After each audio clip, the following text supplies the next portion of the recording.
한 부족의 추장이 병이 들었습니다. 그래서 자신이 죽을 날이 얼마 남지 않은 것을 생각을 하고 세 아들을 불렀습니다. 얘들아, 우리 부족이 살고 있는 쪽에 있는 큰 산을 보아라. 그 산은 정말 신비하고 소중한 산이란다. 너희가 그 산에 올라가서 가장 소중하다고 생각되어지는 것을 하나씩 가져오라고 이야기를 했습니다.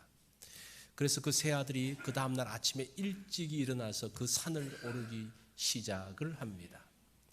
그래서 이제 산을 오르고 난 다음에 그날 저녁 해가 뉘엿질 때에 이 아들들이 내려왔습니다. 그 추장이 묻죠. 큰아들에게 묻습니다. 너 그곳에 가서 무엇을 보았느냐? 예, 아버님, 그곳에 가니까 아주 신기한 돌이 있었습니다. 제가 그래서 그 돌을 가져왔습니다. 아, 참 신기해 보이는구나. 또 둘째 아들에게 묻습니다. 너는 그곳에 가서 무엇을 보았느냐? 예, 아버님, 제가 이 평지에 살 때는 보지 못했던 아주 특별한 식물이 있는 것을 보았습니다. 아, 우리 이 부족의 땅에도 이런 특별한 식물이 있는 것을 보고 가져왔습니다.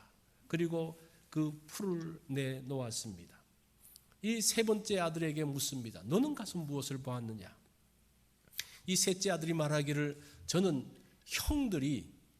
형들처럼 어떤 것을 가져오지를 못했습니다. 그러면 네가 무엇을 했느냐?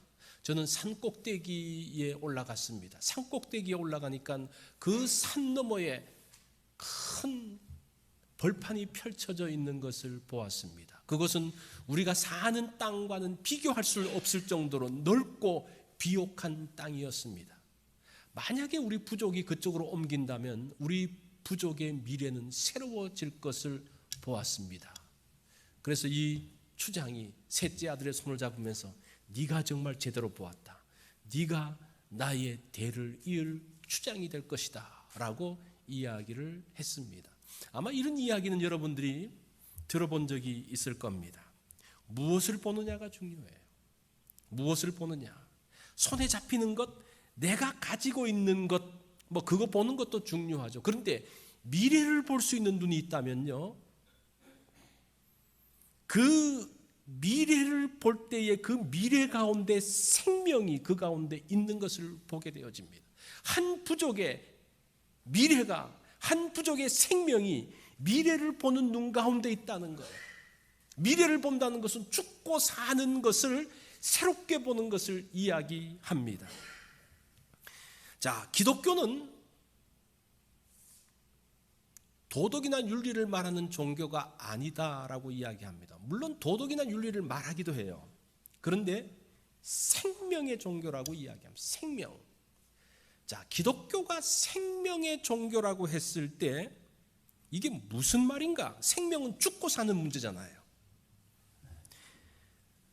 말씀 안에 죽고 사는 문제가 달려있다는 거예요. 인생의 문제가 이 가운데 있다는 거예요. 그것을 위해서 예수 그리스도가 오신 것을 말씀을 하고 있습니다. 근데 사실은 이 생명, 죽고 사는 문제를 다루는 곳이 또 있어요. 의사들입니다. 이 의사들은 정말 생명을 다루는 사람들이죠. 그 의사들의 초점은 뭡니까? 건강하게 오래 사는 것을 보장합니다. 기가 막힌 거죠. 기업가들도 사실은 죽고 사는 문제를 다루는 사람들이에요. 그 종업원들에게 돈을 줌으로 인해서 그들이 살 수 있도록 만들어줍니다. 이 다니던 직장에서 잘리면 얼마나 암담합니까? 그 가족이 미래가 없잖아요. 사실은 어찌 보면 이 기업가들도 그 사람들의 미래를 만들어주는 사람들입니다. 그런데 이들의 문제는 무엇인가? 이 기업가나 의사가 생명을 주고 미래를 만들어주는데 또 오래 살고 잘 살고 잘 먹는 문제를 만들어주는데 삶에 대한 내용은 언급이 없어요. 어떻게 살 것인가에 대해서는 관심이 없습니다. 그냥 건강하게 사십시오. 그냥 잘 사십시오. 그게 전부예요. 어떻게 살아야 될 것인가를 말하지 않습니다. 가끔 기독교 복음을 이야기할 때 건강, 잘 사는 것, 그것만 이야기한다면요, 병 낫는 것, 돈 잘 버는 것, 그것만 이야기한다면 사실은 의사들이 말하는 것, 기업가들이 말하는 것하고는 다를 바가 없어요. 사실은 그 사람들보다 우리가 못할 수가 있어요. 그런데 그것이 복음의 전부인 양 이야기한다면요, 아무것도 없는 거예요. 복음에 뭐가 있습니까? 아무것도 없죠. 삶의 내용이 있어야 되고 인생의 내용이 있어야 되고 어떤 삶을 살아야 될 것인가를 이야기하는 것이 생명이에요. 그것이 기독교를 통해서 독특하게 말씀하고 있는 내용이라는 겁니다. 자, 오늘 본문이 그 이야기를 하고 있어요. 어떻게 살 것인가에 대한 이야기입니다.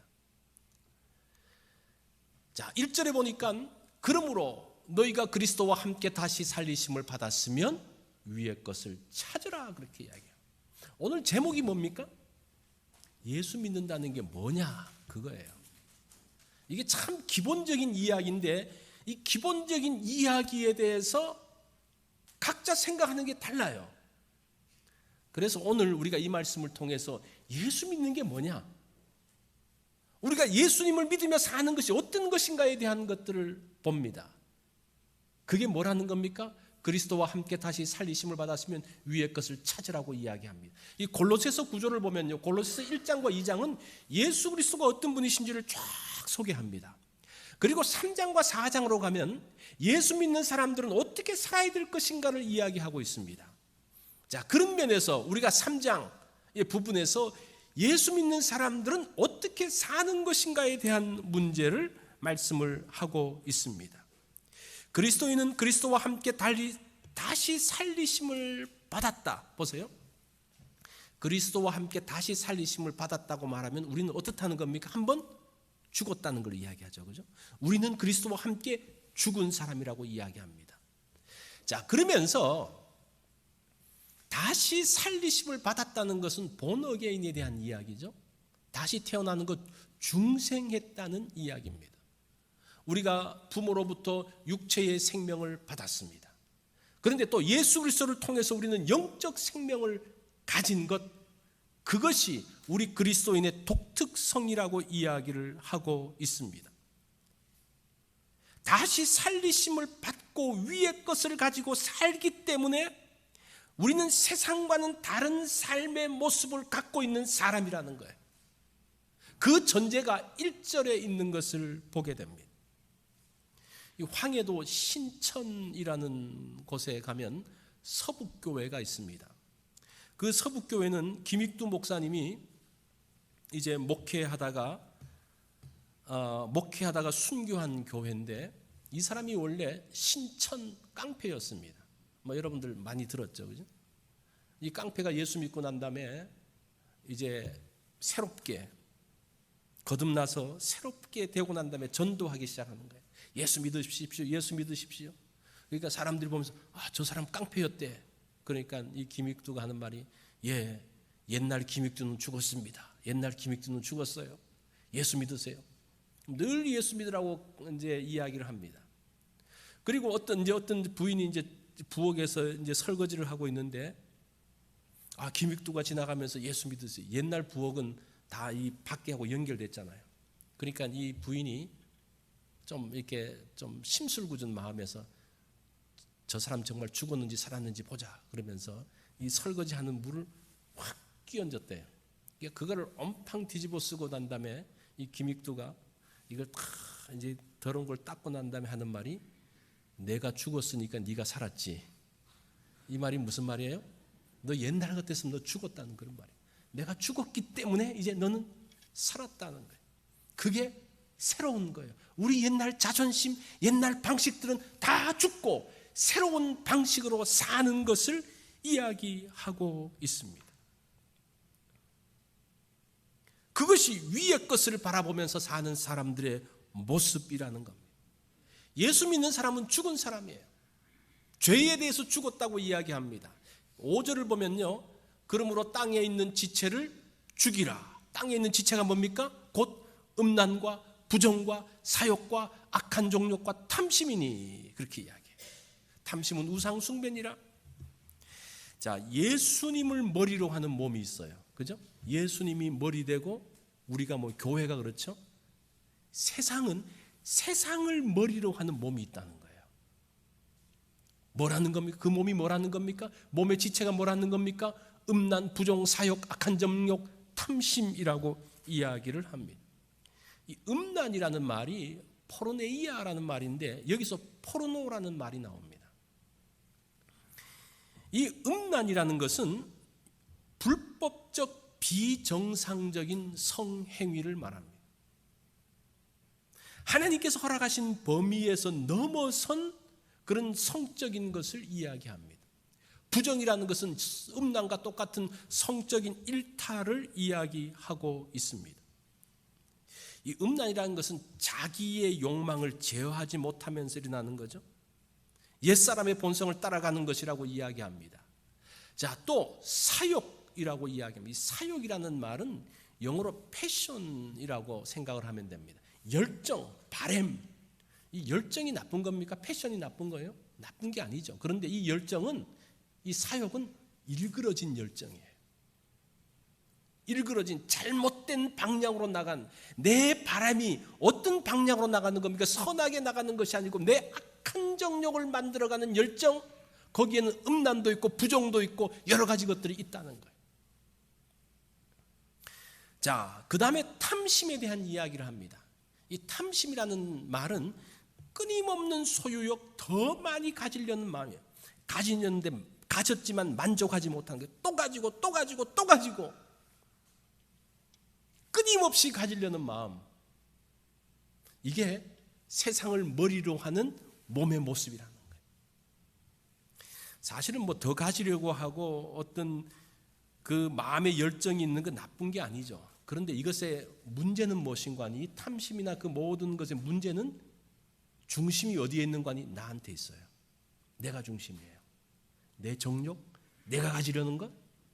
그러니까 서로 가지려는 사람들끼리 부딪히면 어떻게 됩니까? 큰 싸움이 벌어지는 거죠. 서로가 가지려고 하는데, 요즘 그런 거 보잖아요. 서로가 가지려고, 모두가 다 자기 중심이에요. 자기 중심적인 사람과 자기 중심 사람끼리 만나면 뭐 대단한 싸움이 벌어지게 됩니다. 사람의 마음에는 금지된 것을 향해서 가려는 열망이 있습니다. 금지된 것을 향해서 가려는 열망. 저는 그것을 가지고 청개구리라고 이야기하는데, 이 애들 보면 청개구리 같아요. 말하면 반대로 가요. 근데 애들만 그런 줄 알았더니만 나도 그렇더라고요. 나한테도 그런 청개구리의 마음이 있어요. 이게 어디서부터 있은지 아십니까? 아담과 하와 때부터 있은 거예요.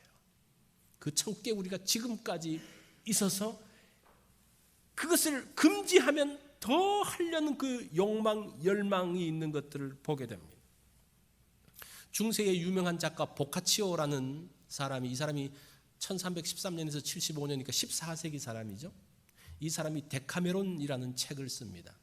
이 데카메론은 그 14세기에 있었던 그 당시의 시대를 풍자했던 내용이지만 거기는 굉장히 외설적이고 음란한 내용들이 담겨져 있었습니다. 이 사람이 이제 책을 써서 책을 출판했는데 사는 사람이 없는 거예요. 관심이 없는 거예요. 그래서 어떻게 하면 이것을 팔까를 생각하다가 드디어 한 가지 묘안을 떠올립니다. 그래서 그 책을 사제들에게 다 보내요. 그러니까 그 책이 왔으니까 사제가 읽어보니까 이 기가 막힌 내용들이 있는 거예요. 음란하고 외설적이고. 그래서 이 사제들이 미사 시간에 이야기합니다. 여러분, 시중에 데카메론이라는 책이 나왔는데 그거 아주 음란하기 때문에 보면 큰일 납니다. 절대 보지 마십시오. 자, 무슨 일이 벌어졌을까요? 이 청개구리들이 그 다음날 그 책을 보면서 갑자기 베스트셀러가 된 거예요. 이게 인간의 악한 본성이라는 겁니다.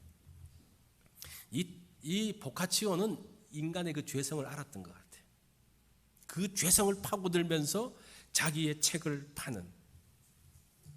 자, 8절을 보면 무슨 말씀을 합니까? 이제는 너희가 이 모든 것을 벗어버리라. 모든 분함과 노여움과 악의와 비방과 너희 입에 부끄러운 말이니라.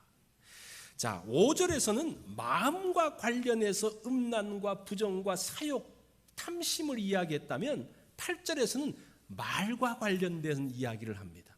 분함, 노여움, 악의, 비방, 부끄러운 말.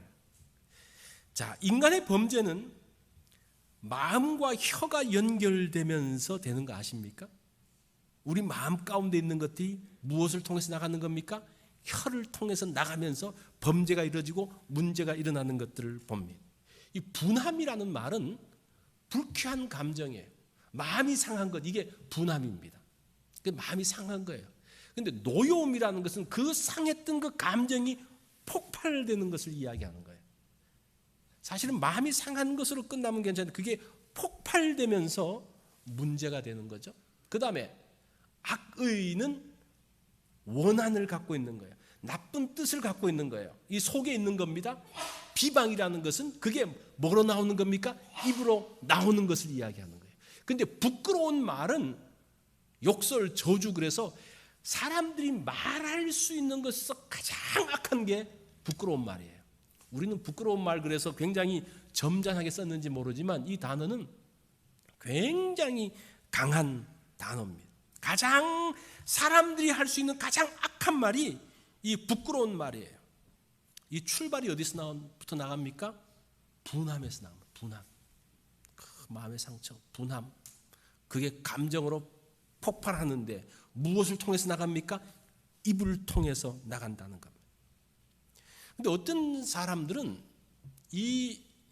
이런 것들, 분함, 노여움, 악의, 비방, 부끄러운 말을 기질적인 문제로 보는 사람이 있더라고요. 제가 이제 자료들을 보니까 이거는 그런 기질이 있는 사람들이 있다는 거예요. 굉장히 마음이 상하고 잘 분노하고 그 입술을, 자기 생각을 입술로 그냥 이야기하는 그런 기질을 갖고 있는 사람들, 흥분하면 불타오르는 기질들, 이 기질이 악의를 가지면 비방을 하게 되어지고 상대를 비하하고 마음이 뒤틀리면 저주하고 이 분함과 노여움, 그런 기질들이 큰 문제를 일으킬 수 있다라고 이야기합니다. 그래서 사람에 따라서 좀 차이가 있지만 특별히 그런 쪽에 있는 사람들은 정말 조심할 것을 이야기하고 있습니다. 9절에 보니까요, 너희가 서로 거짓말을 하지 말라. 여기서 중요한 것은 서로입니다. 서로라는 말은 뭐예요? 공동체 안에서라는 그런 말이죠. 지금 말의 문제가 혼자서만 끝나는 게 아니라 어디까지 확장되어지고 있습니까? 공동체 안으로 확장되어지고 넓혀지고 있는 것을 보게 됩니다. 자, 지금 마음을 통제하지 못하는 문제가 공동체 전체로 확장되어지면서 문제를 일으키고 그 가운데 갈등을 일으키고 그 가운데 아픔을 일으키고 그래서 그 가운데서 평화가 깨어지는 모습들을 보여주고 있습니다. 이게 지금 한국과 미국에서 일어나는 일들이 아닐까라는 생각이 들더라고요. 그 속에 있는 분노를 주체하지 못해서 폭발하고 말하고 어디까지 갑니까? 부끄러운 말, 저주의 말까지 가는 한국의 모습들. 또 이 미국에서도 어떻습니까? 서로 그 말 때문에 정말 저렇게까지 말할 수 있을까? 말 때문에 일어나는 그 문제들 말로 그칩니까? 그 말은 사람들에게 상처를 주고 사람을 두렵게 하고 하는 그러한 문제가 일어납니다. 사실은 세상에서는 왜 상대를 향해서 정제되지 않은 말들을 오고 갑니까? 왜 정말 상상을 초월한 말들을 이야기합니까? 이 세상에서는 목소리 큰 놈이 최고예요. 진리, 정의 없어요. 목소리만 크면 최고예요. 그리고 목소리가 커서 사람들이 동조하면요, 이기는 거예요. 거기 무슨 진리가 있고 무슨 정의가 있습니까? 막 무슨 말이든지 막 쏟아내서 사람들이 그거 보고 그렇다라고 쏠리면 머리수가 많으면 어떻습니까? 이기는 거예요. 그러다 보니까 말을 자제하지를 않아요. 어떤 그 말에 대해서 이게 정말 이 말이 어떤 결과를 갖고 올 것인가에 대해서 생각하지 않아요. 무조건 사람들의 감정을 자극하고 사람들을 분노하게 하는 그것만 생각하는 거예요. 그러다 보니까 세상이 어때요? 복잡한 거예요. 시끄러운 거예요. 세상이 언제 이게 끝날지 모르는 그런 불안감이 있는 것을 보게 됩니다.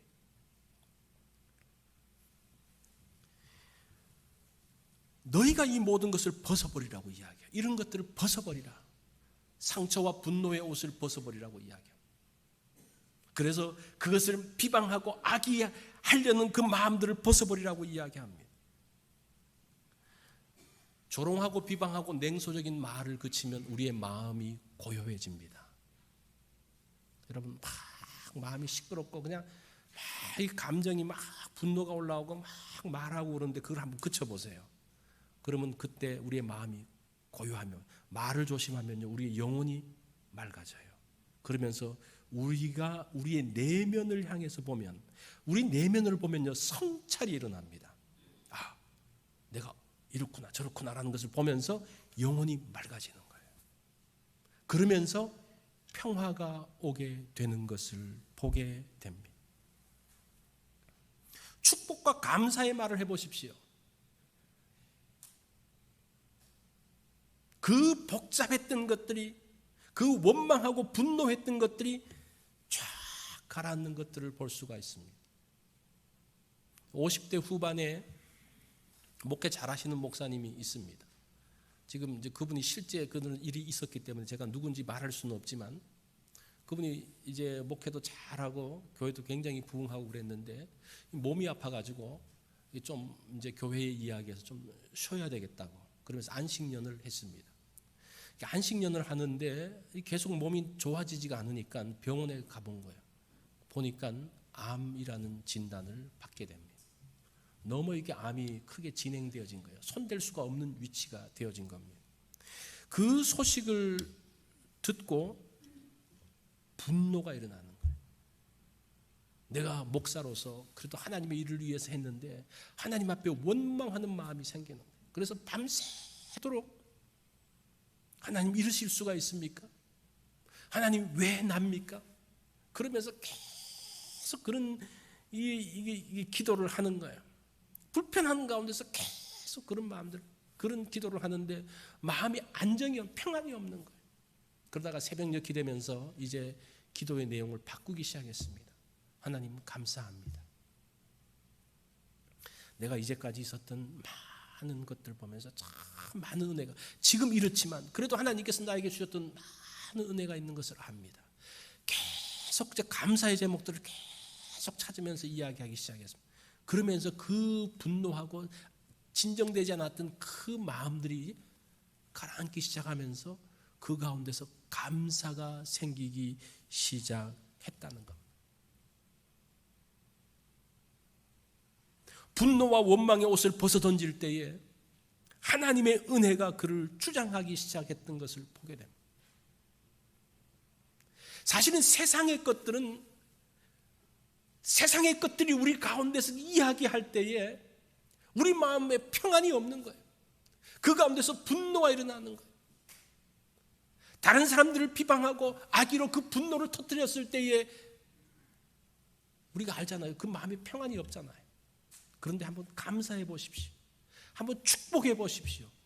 나도 모르는 순간에 그 끌어오르던 것이 쫙 가라앉는 것을 보게 됩니다.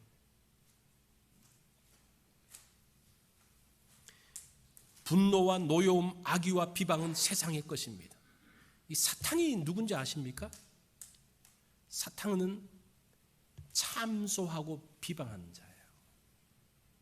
그러니까 우리가 내 속에 있는 것들을, 어떤 것을 향해서 입술을 벌려서 비방한다는 것은 누구의 도구가 되는 겁니까? 사탄의 도구가 되는 거예요. 이게 참 조심해야 될 부분. 그 사탄의 도구가 되어지니까 그 가운데서 평안이 있을 수가 없는 거예요. 공동체는 파괴되어지고 자신의 내면도 피폐하게 되는 것을 보게 됩니다. 그것을 벗어 던지라고 이야기합니다. 자, 그러면서 예수 믿는다는 것은 뭐냐? 예수 믿는다는 것이 무엇인가? 이 위에서는 좀 부정적으로 죽이라, 벗으라, 부정적인 이야기를 했다면 이번에는 긍정적으로 입으라라는 이야기를 합니다. 무엇을 입는 겁니까? 새 사람을 입으라고 이야기합니다. 그런데 이 새 사람이 뭐냐가 중요해요. 새 사람이. 자, 여기서 새롭다라고 말할 때 new라고 이야기할 때 헬라어는 두 개의 단어가 있습니다. 하나는 카이노스라는 단어와 네오스라는 단어가 있는데, 이 카이노스는 새로운 피조물, 완전히 새로운 것을 이야기해요. 고린도후서 5장 17절에 보면 너희가 새로운 피조물이 되었으니 완전히 새롭게 된 것을 이야기하는 겁니다. 그게 있고, 이 네오스라는 것은 무엇인가 하니 시간과 관련해서 최신의 것이에요. 그래서 여기서 새 사람이 되라고 이야기할 때는 골로새서 3장에서는 카이노스를 말하는 게 아니고 네오스를 이야기해요. 새로운 것을 이야기하는데, 제가 표준 세번역으로 한번 이제 준비를 했는데 요거를 읽어보면 여러분이 좀 이해가 될 거예요.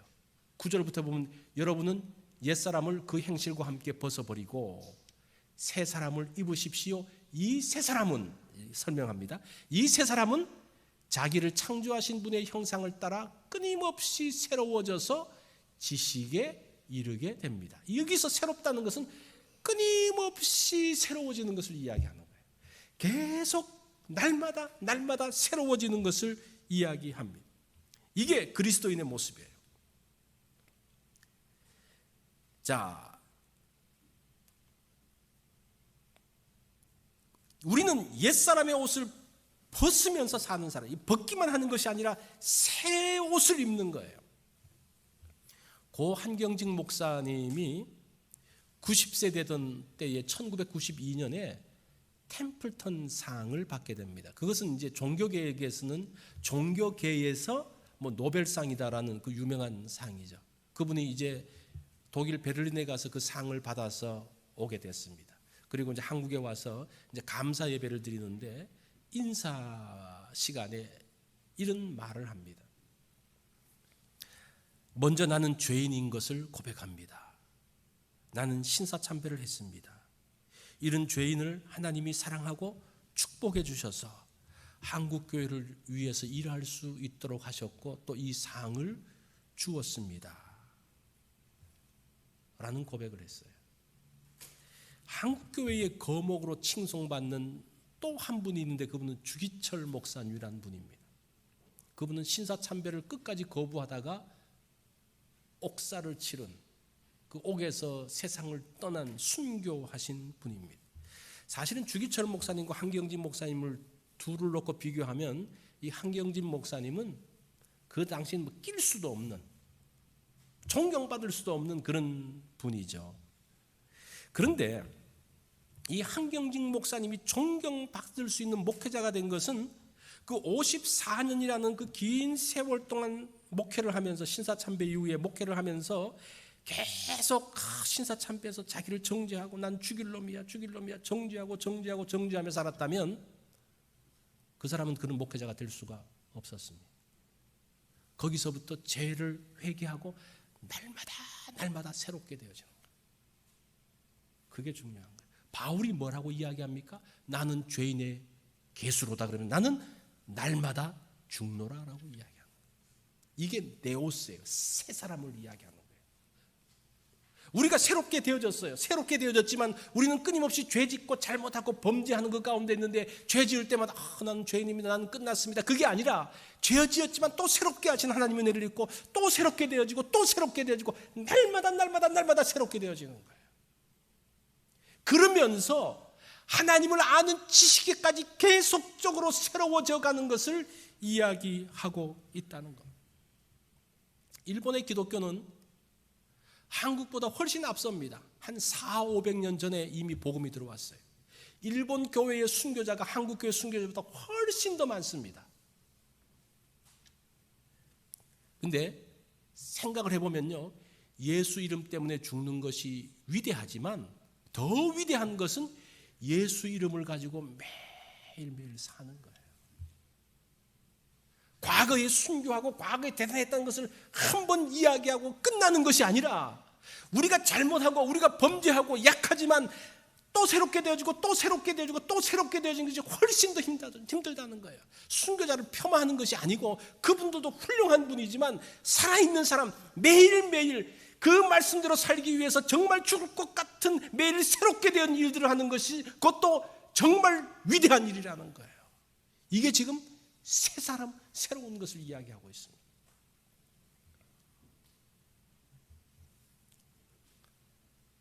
신앙의 본질은 부활의 주님을 믿고 인정하면서 어떻게 살아가느냐의 문제라는 것. 매일 새롭게 산다는 것, 매일 주 안에 산다는 이게 쉬운 일이 아니죠. 우리는 땅에 있는 지체를 죽여야 됩니다. 어떻게 죽이느냐? 이제 그게 문제죠. 죽이라는 걸 알아요. 음란, 정욕, 탐심, 이 사욕, 이거 죽여야죠. 근데 어떻게 죽이는 겁니까?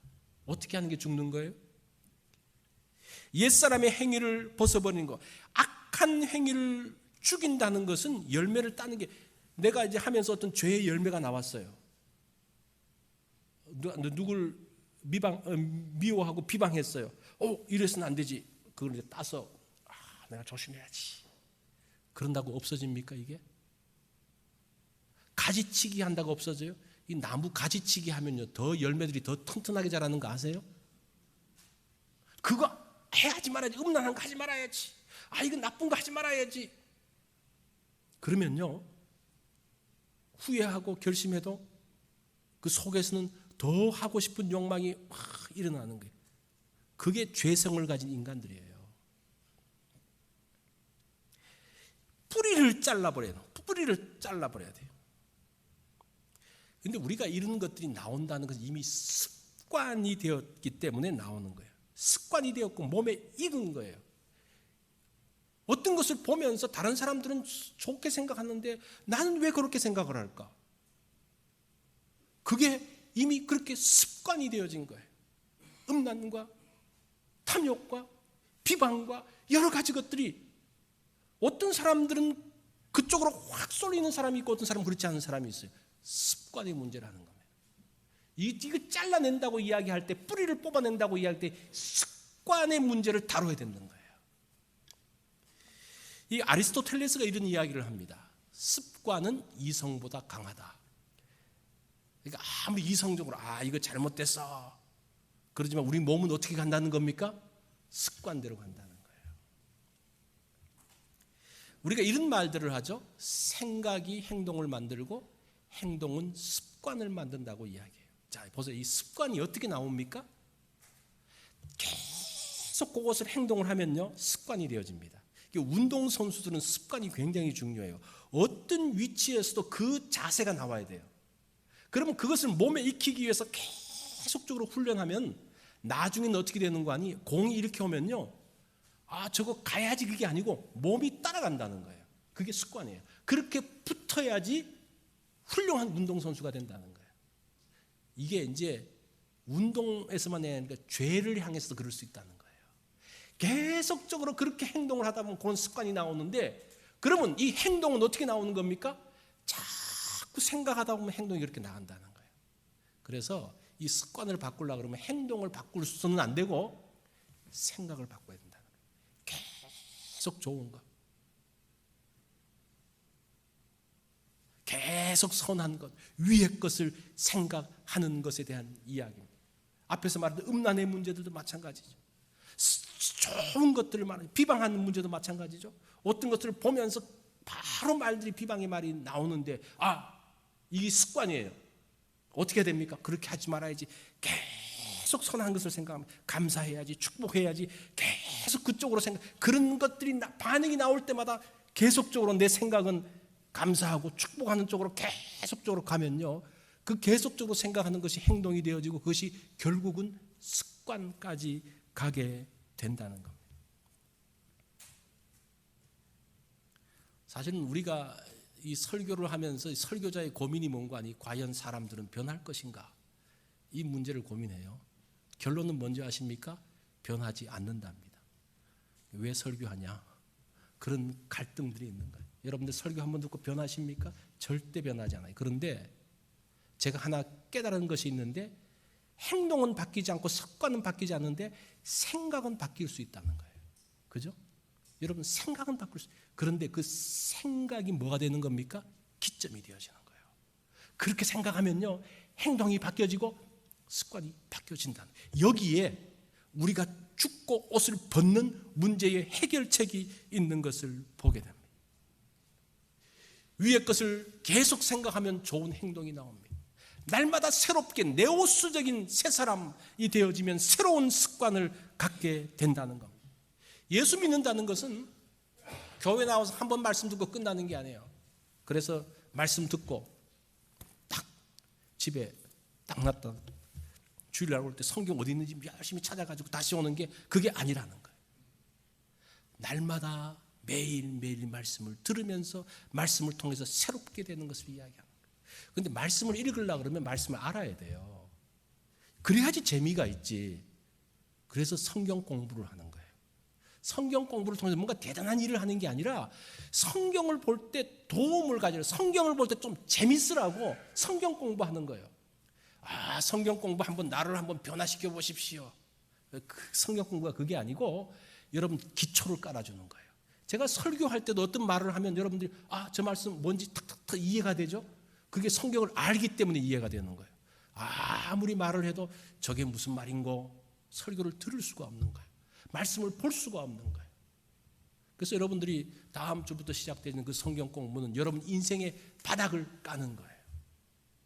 그렇게 생각을 하시기 바랍니다.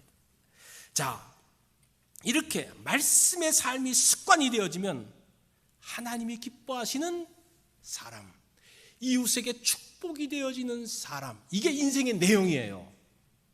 우리가 기독교가 생명이라고 했을 때 어떤 생명이냐? 어떤 삶이냐?